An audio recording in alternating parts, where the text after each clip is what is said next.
De Kinshasa à Houston, en passant par l'Europe, les léopards ont parcouru un chemin parsemé d'embûches.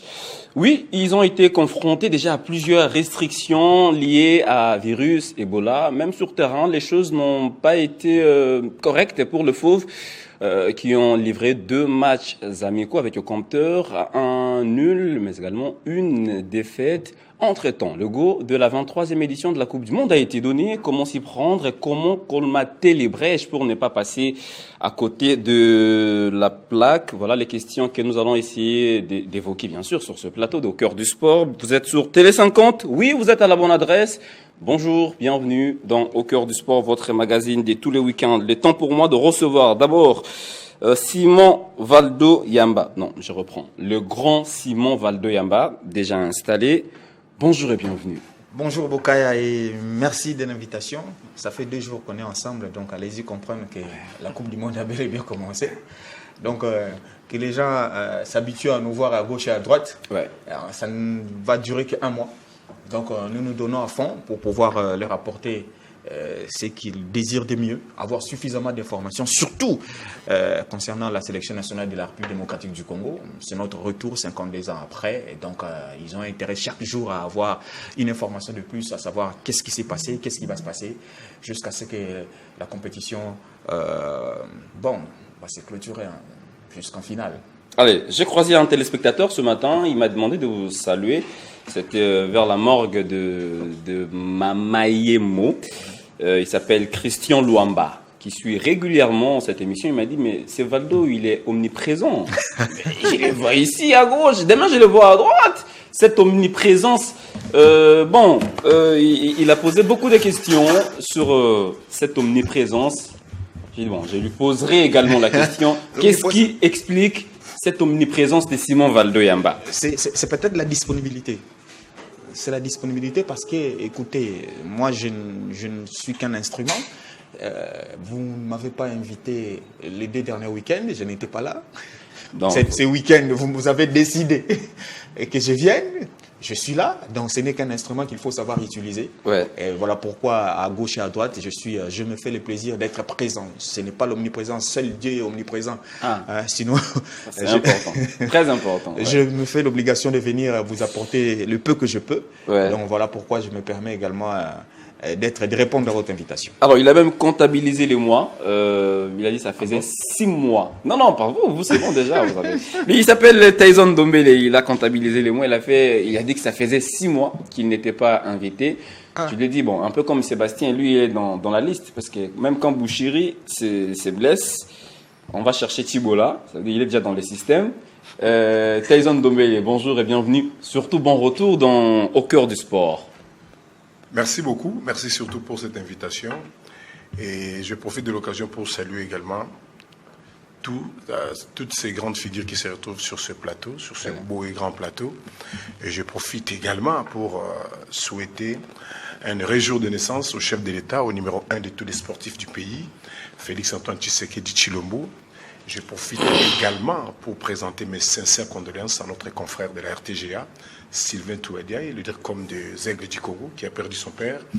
Également, toujours à la RTGA, une concert, Martine Goto, qui a perdu sa jeune tante maternelle, Milka, dont l'enterrement est prévu aujourd'hui, après avoir perdu son père 1 mois seulement. Donc c'est dur, c'est difficile. Mais lorsque c'est la décision divine, on ne peut que s'incliner. Encore une fois, merci pour l'invitation. Merci beaucoup, Tyson Dombele.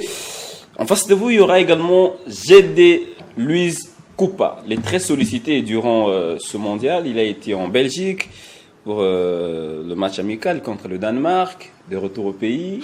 Bonjour, bienvenue. Merci Christian. C'est toujours un vrai plaisir d'être là, de parler sport, de parler équipe nationale de la RDC surtout. Et comme l'occasion fait les larrons, je profite également pour présenter mes condoléances à Joseph Kazadi, Jeff Caleb Obiang, un confrère qui a perdu sa mère biologique. Oh là là. Et donc nous compatissons ensemble avec la famille et j'espère que la famille trouvera la consolation divine. Merci.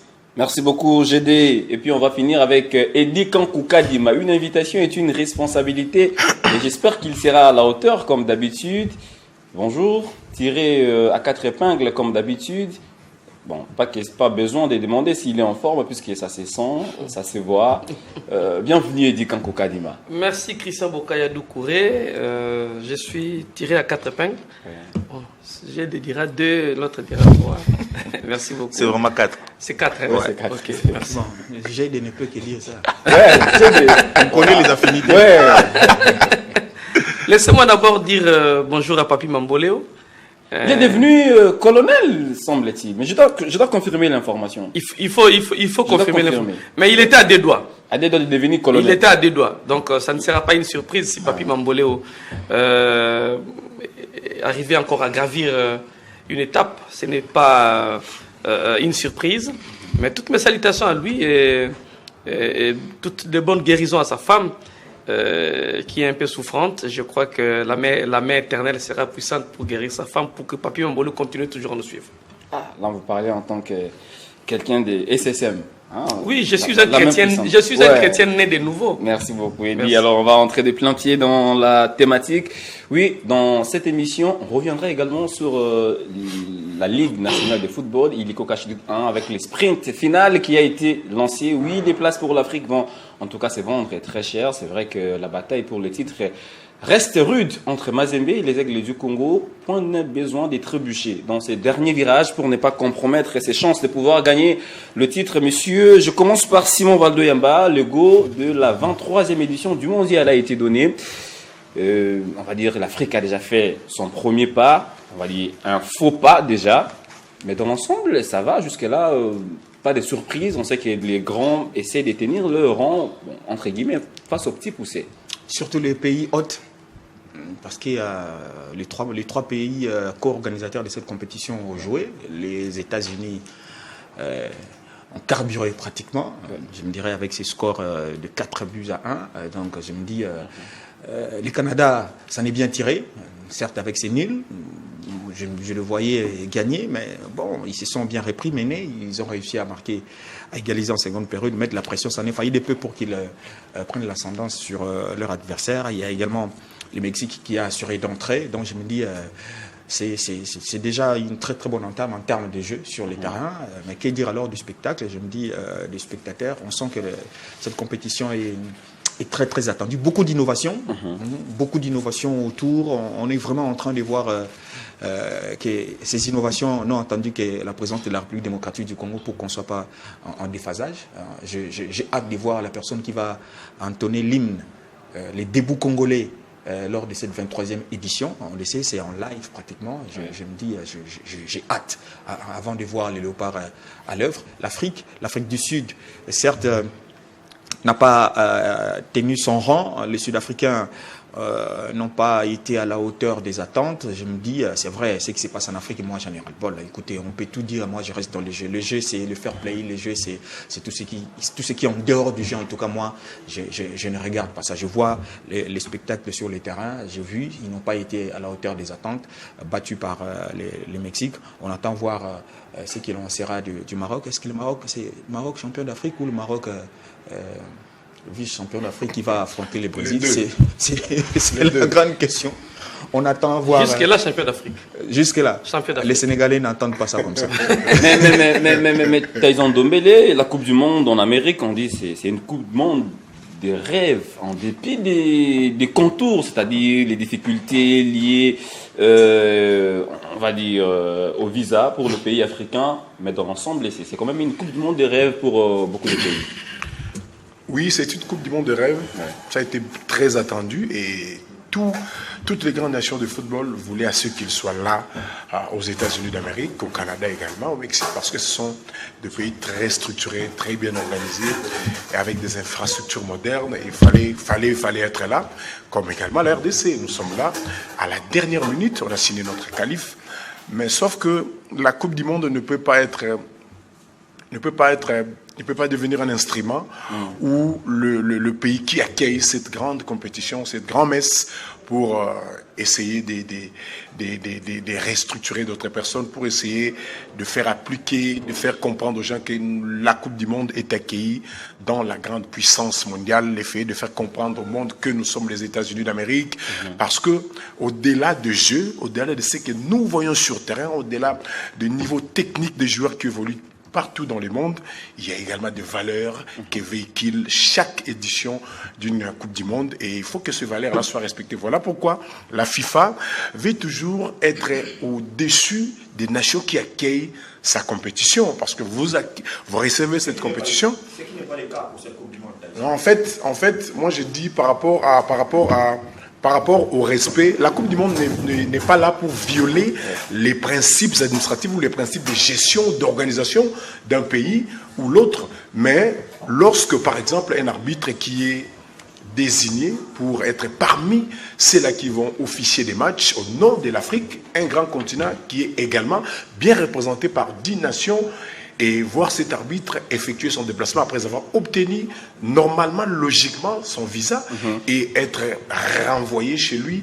Vraiment, ce sont des choses que nous devons dénoncer à haute voix, parce que ce sont des choses que nous voyons rien qu'aux États-Unis d'Amérique. Par exemple, l'Iran. L'Iran, on connaît très bien les problèmes politiques avec les États-Unis d'Amérique, mais la Coupe du Monde n'est pas là pour arbitrer ce genre de choses. La Coupe du Monde, c'est montrer à la face du monde que lorsque les politiques ou la politique peut diviser les mondes, mais la Coupe du Monde est là pour réunir, pour rassembler les mondes. Et vraiment, c'est très compliqué de voir l'Iran jouer aux États-Unis et après chaque match prendre directement le bus pour aller se reposer au Mexique. C'est parce que Trump veut cela. Et ce sont deux valeurs que la Coupe du Monde ne véhicule pas, malheureusement. On peut toujours les dénoncer. Et voilà donc. Merci beaucoup, Tyson Ndombele. Alors, mais la question que je pose à GD, est-ce que ça risque d'être la pire organisation mondiale en Amérique, bien sûr, avec tout ce qui s'est passé? Les restrictions déjà liées au voyage pour le Congo, mais l'Afrique aussi qui a vu, en tout cas, ses représentants être privés des visas. Est-ce que c'est la pire organisation ou bon, c'est d'abord la question sécuritaire qui est prioritaire? Moi, je ne l'entends pas de cette oreille. Je pense que ce n'est pas la pire Coupe du Monde, puisque déjà nous sommes en plein 21e siècle. C'est vrai qu'il y a beaucoup d'innovations qui ont été apportées par rapport aux éditions précédentes. En termes d'organisation, jusqu'à là, on voit des cérémonies, on voit tout ce qui est l'avant-goût de cette compétition sans que c'est bien organisé. Après, le côté politique et tout ce qui tourne autour, je pense qu'on doit comprendre que c'est quand même la question sécuritaire aussi dans le monde, c'est une question prioritaire, primordiale pour certaines nations, comme les États-Unis par exemple. C'est une de puissance mondiale. C'est un pays qui est prétentieux, on doit le dire comme ça. C'est un pays qui s'est fait beaucoup d'ennemis. Je pense que c'est vrai qu'il peut-être pousse un peu le bouchon trop loin, mais en termes de sécurité, ils doivent sécuriser leur pays. On connaît des problèmes qu'il y a entre les États-Unis et certains pays du Moyen-Orient. Donc, il est tout à fait normal qu'ils sécurisent un peu leur pays, qu'ils contrôlent un peu, qu'ils fassent en sorte qu'il y ait de l'organisation de la sécurité pour leur peuple d'abord. Ça, c'est tout à fait normal. Après, nous connaissons également que le rêve américain se poursuit partout, à travers le monde. On le dit bien que voilà, on vous a refusé les visas, mais combien d'Africains ou des compatriotes qui viendront un peu à travers le monde qui cherchera à s'installer aux États-Unis après la Coupe du Monde? Certains ont même des idées de fuir, etc., etc. Vous voyez un peu. Tout ça, ce sont des choses ce sont des informations que les États-Unis ont récoltées.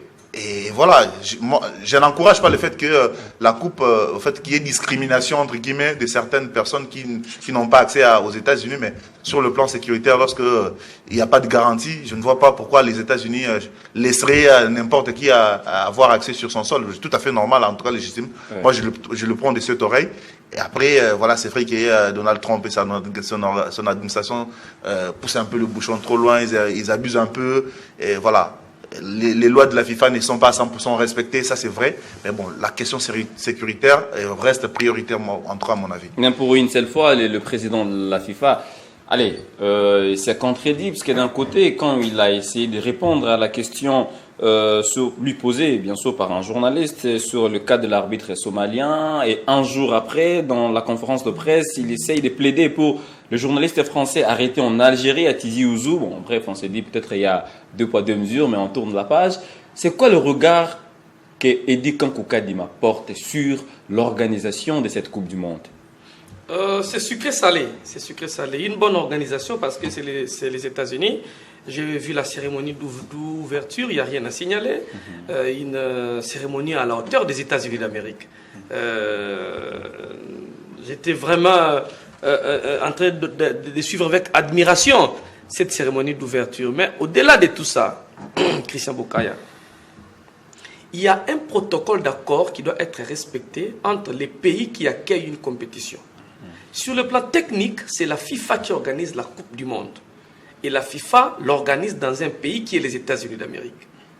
Et un protocole d'accord est signé avant la compétition.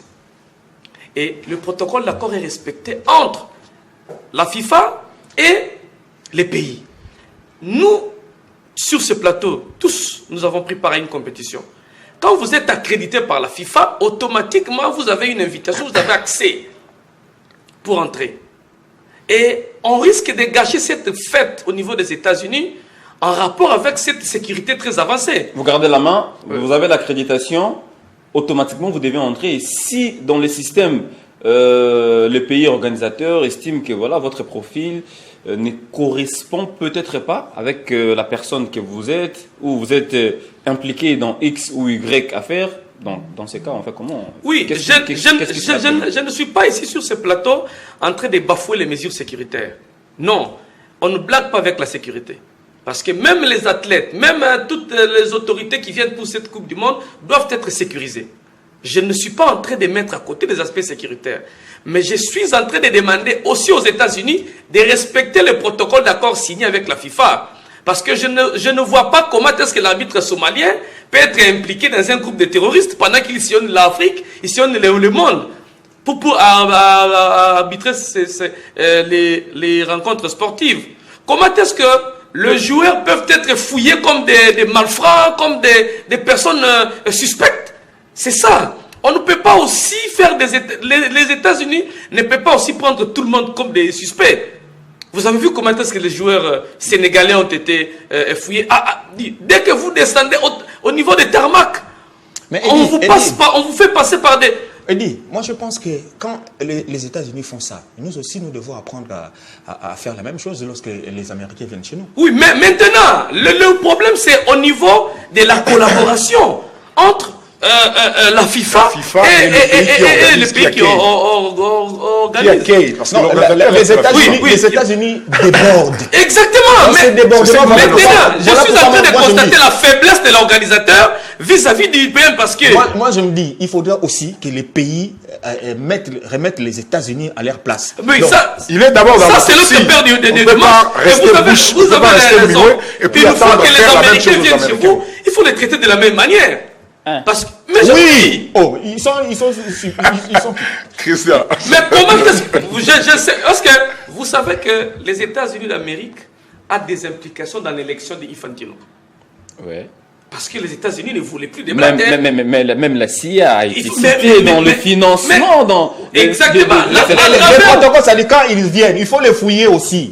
Il faut fouiller tout ce qu'ils amènent. Il faut fouiller comme ils peuvent rester là passer 2 heures, 3 heures à l'aéroport. Quand vous fouillez cela doit partir déjà au niveau mental. Il faut quand même les installer.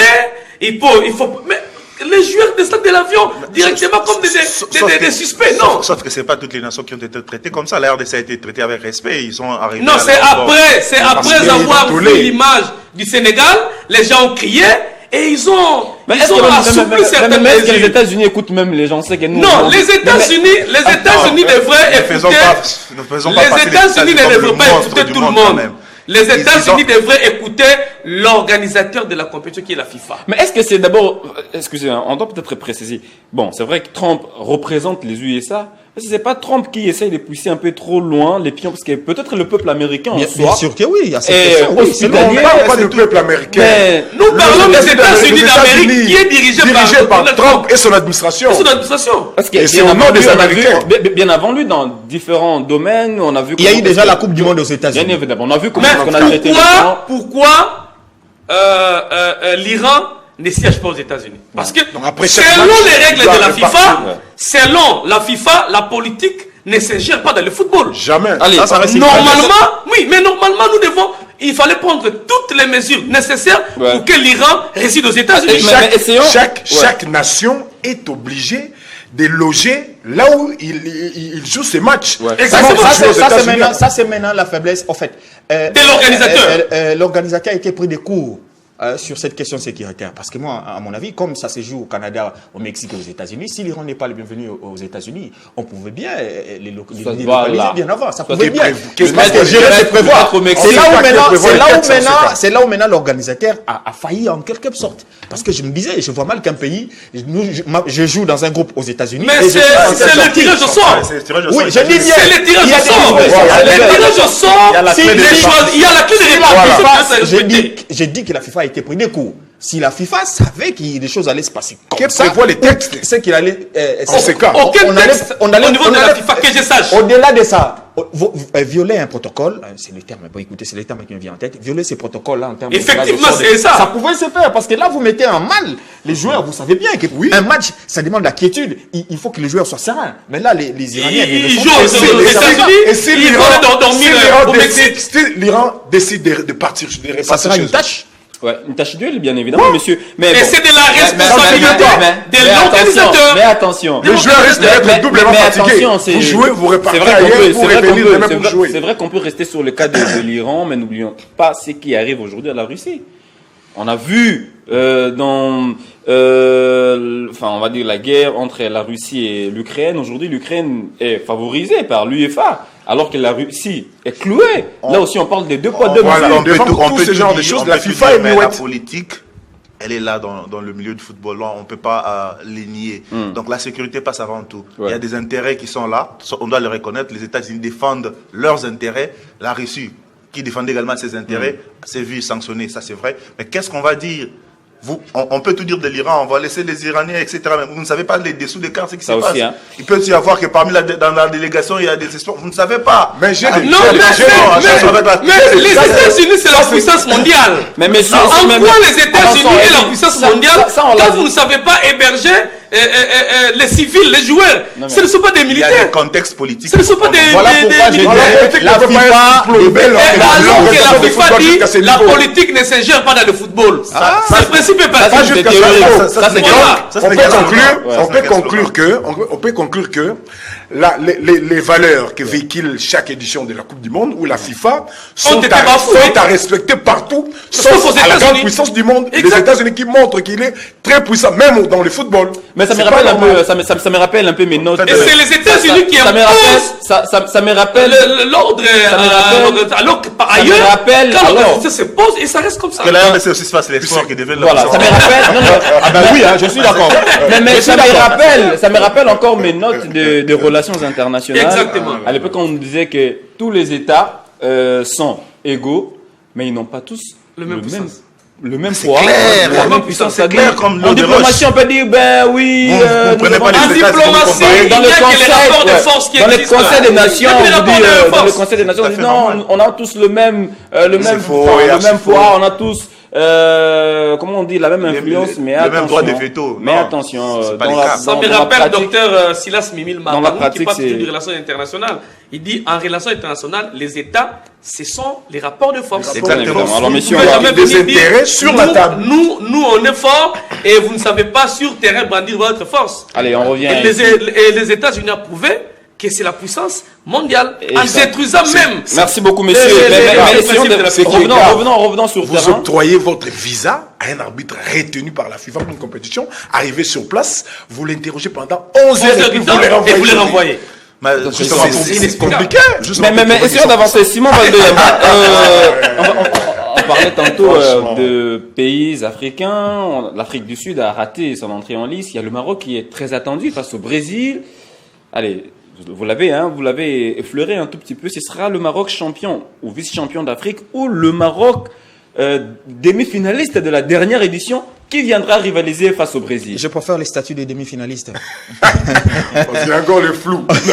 Non, jusque-là. Non, je dis, on est à la Coupe du Monde. Il préfère. On est à la Coupe du à la Monde. Coupe du Monde. Il préfère. Voilà. On a la Coupe du Monde, les statuts du Maroc, c'est sa dernière participation. Allez-y, Et le allez-y. Maroc a franchi les caps des quarts de finale jusqu'à le premier Africain à atteindre les demi-finales. Ces Ah. statuts-là le régaillardit En Coupe du Voilà. Monde, ouais. un peu plus Ouais.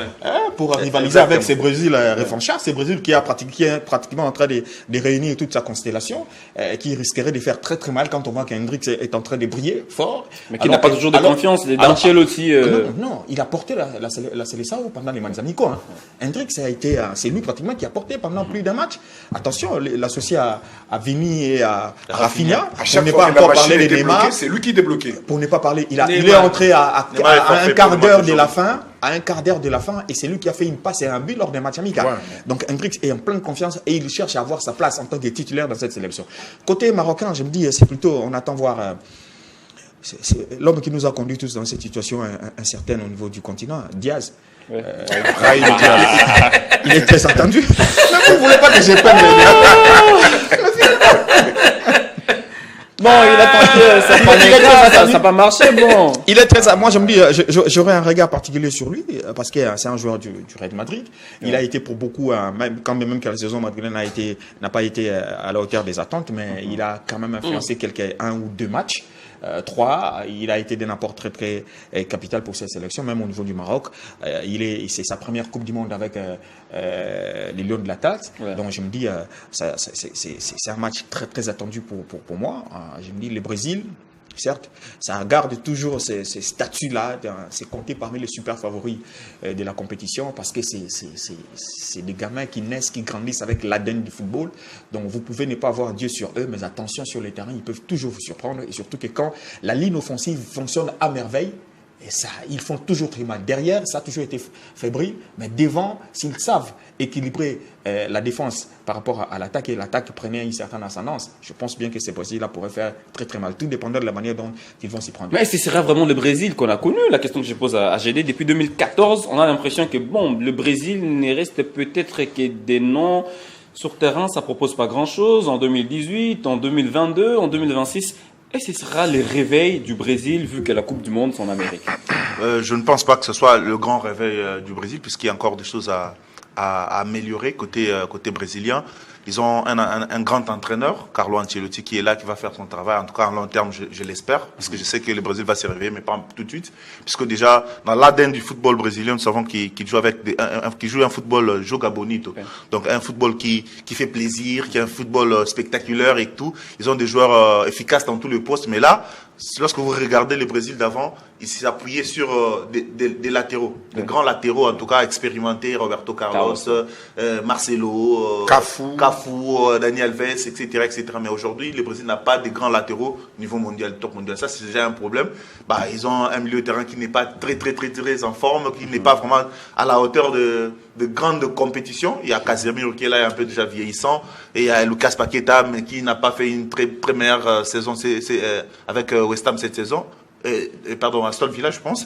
Et aujourd'hui, il y a la force du Brésil se repose seulement sur l'attaque avec Hendrick qui est en puissance, Rafinha qui n'a pas fait une saison exceptionnelle avec Barcelone, avec ses blessures. Vinicius Junior qui n'est pas non plus au top niveau de sa forme. C'est vrai qu'en fin de saison, il a été meilleur. Bref, c'est une équipe du Brésil qui va en tout cas se chercher. Ouais. Mais bon, je pense que cette Coupe du Monde sera un déclic pour la nouvelle génération peut-être du Brésil, puisque Carlo Ancelotti semble avoir des idées claires. Vraiment, on sent que petit à petit, ça ne défendait pas bien avec le Brésil, mais ça commence à bien défendre. Et ça, c'est vraiment un match très important. En face, il y a une équipe marocaine qui, en tout cas pour moi, je ne sais pas la situer. Je ne la vois pas meilleure, je ne la vois pas moindre non plus. C'est une équipe qui est capable de tout, qui est capable de perdre un grand match à la moindre erreur, puisqu'il y a Issa Diop qui est venu en défense centrale, n'a pas encore pris ses repères. Il y a Aguerre qui ne va pas jouer la compétition pour blessure. Il y a l'un des meilleurs joueurs, Abdé, des Bétis, qui a déclaré forfait. Donc, Vraiment, c'est pas les grands Maroc de 2022 qui avaient fait beaucoup de sensations. Mais bon, ça reste quand même une des meilleures nations. Ça reste une des meilleures nations en Afrique. Le vice, oui, les champions d'Afrique, on n'en sait pas encore.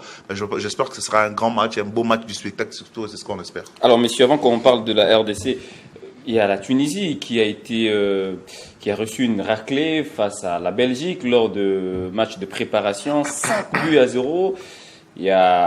On va parler du Cap-Vert peut-être, qui a essayé de faire mieux en battant la Serbie, qui a essayé de gagner ce match amicaux en silence. Est-ce qu'on doit encore compter sur ces pays-là où la Coupe du Monde, on s'est dit déjà, l'Afrique aura un morceau dur à croquer? L'histoire a sa place dans la pratique de football, mais c'est plutôt la forme actuelle qui a une grande place parce que le Brésil, on l'a évoqué tantôt, c'est le pays le plus titré avec 5 titres, mais dans ces 10 dernières années, ce n'est plus le Grand Brésil qui peut faire perdre tout le monde avec ses forces et ses faiblesses. Et l'Afrique, aujourd'hui, représentée par ses meilleurs, par des nations qui ont réussi à être représentées, à représenter l'Afrique au niveau mondial à travers les éliminatoires. Donc il n'y a pas eu des choix où la CAF a désigné telle ou telle nation pour représenter l'Afrique. Tout le monde est passé par les éliminatoires et le meilleur se sont défendus, ont montré de quoi ils étaient capables parmi ces nations qui nous ont fait rêver, qui nous ont fait croire qu'ils peuvent bien défendre les continents noirs dans ces grands messes internationales de football. Il y a également le Cap-Vert. On a vu comment il a éliminé le Cameroun alors que le Cameroun était aussi attendu, malgré que ce n'est plus le Cameroun à l'époque de Samuel Eto'o, de tous les autres, non. Mais le Cap-Vert a réussi quand même à éliminer, et c'est pour la toute première fois qu'il participe à la Coupe du Monde, alors que la République démocratique du Congo patientait pendant 52 ans. On avait complètement oublié ces chemins qu'on a découverts pour l'ensemble de l'Afrique subsaharienne. Et aujourd'hui, on retrouve avec des nouvelles forces, avec des nouvelles croyances aussi, parce que le football, il y a de cela 10 ans ou 20 ans passés, n'est plus le même. Ça reste le même jeu, la même discipline sportive, mais les réalités changent parce que ça devient de plus en plus la science. Il faut vraiment travailler techniquement, tactiquement, avoir des joueurs capables d'avoir un bon nombre de joueurs qui évoluent dans de grands championnats au monde. Et je pense que c'est aussi le cas avec beaucoup des nations africaines, la RDC, quel que soit les niveaux de club, la Tunisie, le Maroc également. La majorité de joueurs évoluent en Occident, ensemble avec ses adversaires qu'ils vont découvrir dans cette compétition. Certes, les niveaux ne sont pas les mêmes, mais on peut continuer à compter sur les nations africaines qui n'ont pas encore joué, et hormis ce que l'Afrique du Sud nous a montré, vraiment c'était très moyen, et espérons qu'ils vont se surpasser pour le prochain match, question de défendre très bien le continent noir. Selon Tyson Ndombele, il ne faut pas être pessimiste, en dépit de ce qui est arrivé au Bafana, et il y a l'Égypte qui n'a pas encore joué, il y a le Sénégal qu'on semble oublier. Messieurs, attention, les 16, il y aura bien sûr ce remake du mondial 2002 entre la France et le Sénégal. On sait que c'était en faveur des Lions de la Teranga. Les Lions de la Teranga qui n'ont pas gagné de match lors de la préparation, battus par les États-Unis 3-2, 0-0 avec l'Arabie Saoudite. On s'est dit, attention, c'est la Coupe du Monde. Est-ce que vous voyez les Lions de la Teranga, on regarde ce qu'ils ont fait ces 5 dernières années, revenir en force au niveau mondial? C'est un autre niveau. Ce n'est pas le même niveau où vous gagnez les CHAN, vous gagnez la Coupe d'Afrique et puis vous jouez la finale, vous jouez la finale et puis vous perdez face aux Marocains. Ça c'est un autre niveau. Mais ce n'est pas aussi ce Sénégal-là, avec Papou Badiop, Diouf, Henri Camara, Ali Cissé, et avec un certain Tony Silva dans la cage. Ce n'est pas ce Sénégal-là. Et le Sénégal qui a gagné la Coupe d'Afrique, avec des jeunes joueurs qui montent en puissance, ce n'est plus la même équipe ou encore la même sélection qui a joué en 2002. Ici, au Maroc, ici. En 2025, en 2026. Il y a eu une petite régression en termes de vitalité, mais il y a maintenant espoir avec des jeunes qui arrivent, pour notamment le milieu de terrain qui sortait du Sacré-Cœur. Oui, Lamine Camara, qui promet, mais qui n'a pas encore les niveaux même de la Coupe d'Afrique. Et au niveau de la Coupe du Monde, il risque encore de descendre. Mais comment ça, il n'a pas les niveaux de la Coupe d'Afrique alors qu'il... Oui, il est en train... Il ne s'est pas encore imposé totalement. Lamine Camara, Pape Gueye, qui d'autre, il forme un milieu, on va dire, solide. Idrissa Gana Oui, Gueye. mais Idrissa Gana Gueye, voilà. en termes individuels, vous n'allez pas prendre Idriss Gana Gueye et les comparer à la Lamine. L'expérience et Voilà, la jeunesse. Voilà, c'est ça. Ça Ce veut que je dire, dis Idrissa, que c'est l'expérience. La Lamine a Ouais. encore la route à faire, mais le Sénégal d'avant, c'était des joueurs aguerris. Mais c'est le même Qu'on jouait Sénégal sur le aujourd'hui terrain. qui est Mais ce n'est champion pas le d'Afrique. Oui, champion d'Afrique, mais ça, c'est un autre niveau. Ça, c'est la Coupe du Mais Monde. attention, vous Ça, c'est la Coupe du Monde. Rappelez-vous de l'Algérie de 2014, de la Coupe du Monde 2014. Cette Algérie a failli éliminer les champions en titre, l'Allemagne. C'est avec un certain Moussouni, je crois. Voilà, cette Algérie-là a failli éliminer l'Allemagne. C'était un match qui s'est joué si peu. Donc, écoutez, tout dépendra de la manière dont ils vont s'y prendre dès leur entame dans cette compétition. Parce que chaque compétition a son état d'âme. Chaque compétition a son état d'âme. C'est la sélection qui réussit à avoir un état d'esprit des guerriers pendant la compétition, ça va aller très très loin. Ça va Mais le vraiment Sénégal aller très qu'on a vu jouer la République démocratique du Congo à Kinshasa, c'est pas le même Sénégal. Mais qu'on la a vu jouer progression, la ne RDC. parlez Voilà parlez- pourquoi parlez- Sénégal, on a- voilà on a- pourquoi on a- Sénégal, Sénégal jouait chaque compétition au a son Maroc. état d'âme. Oui, mais ça peut monter, tout comme ça peut baisser. descendre, mais partant des derniers résultats que nous avons, on ne peut pas aussi Voilà pourquoi vendre il les Sénégal faut plus laisser que- une brèche. Non, il Voilà. faut toujours laisser Oui, une mais brèche. c'est ce Voilà. que je dis. C'est une équipe qui n'a pas progressé par rapport aux dernières prestations, mais nous ne pouvons pas éliminer le Sénégal directement. Il y a ce qu'on appelle la dynamique de la compétition. Vous entrez dans une compétition portée par les vents, Ouais, ouais. et puis s'y prendre dès les premières minutes et marquer avant, parce que les buts marqués tôt dans une rencontre changent le cours de la partie. Ouais. Et l'autre équipe va jouer, va appuyer sur l'accélérateur, et si vous appuyez mal, le câble de feu va lâcher. Je pose la question à Simon. Faites l'effort d'être un peu bref, parce que là, on doit parler Léopard. Sur papier, il y aura certainement un match entre la France et le Sénégal. Si, c'est un match. Je me rappelle encore en 2002, le président sénégalais de l'époque, c'était Wade. Abdoulaye Wade. Ouais, il a dit, est-ce que vous avez vu Coq manger Lyon? Non. C'est aujourd'hui que vous allez Non, voir. non, on veut bien voir. C'était ça. Est-ce que vous avez vu Coq manger Lyon? Rien. Donc, le non. Lion va Le Lion va manger manger le Coq. En 2002, et le Lion a bouffé va Coq. bouffer le Coq. 1-0. J'ai parié que les Coq